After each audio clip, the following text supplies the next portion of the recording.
আসসালামু আলাইকুম। দীর্ঘ ১ মাস পর আমার যে ঘরের চাল অর্থাৎ চাল ছাওয়া হয়ে গেছে, মাত্র টিন দিয়া চাল ছাইছি, মানে টিনটা রাখছি বাঁশের তলে, তারপর বাঁশ দিয়ে চাপা দিছি আর সাইডে পিনলো মারি দিছি না টিনটা না উড়ে যাইতে পারে। দীর্ঘ 1 মাস চেষ্টার পর আমার চালটা ছাওয়া হয়েছে, মানে পুরো ঘরটা মানে মোটামুটি ছাওয়া হয়েছে, পাশে বেড়া দেওয়া হয় নাই। আর এই সেই যে ডাব লাইসে দিচ্ছি যেন মুরগি মুরগি পালবো, মুরগিটা যেন ডাবের উপরে থাকে পারে হতে পারে।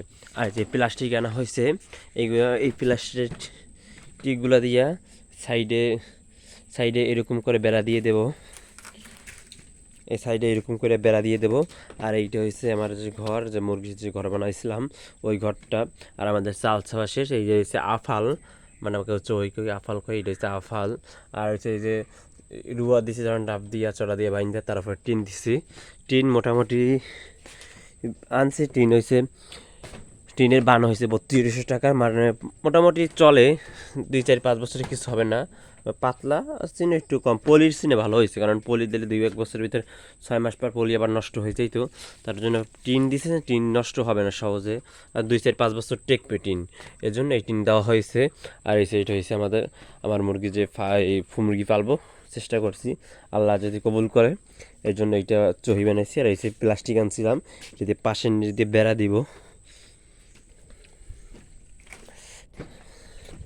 আমার ঘরটা কেমন হয়েছে আপনারা আমাকে বলবেন, আমার ঘরটা কেমন হয়েছে।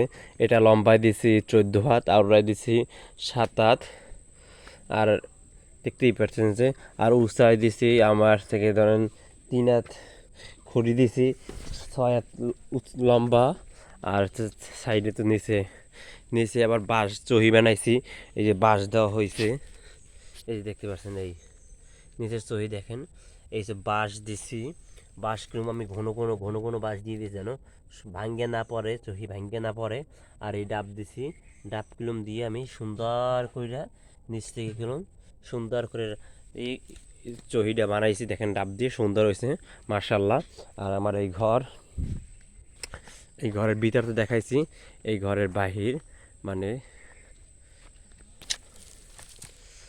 এই ঘর দেখেন আপনারা, আমার ঘরটা কেমন হয়েছে আপনারা অবশ্যই কমেন্টে বলবেন।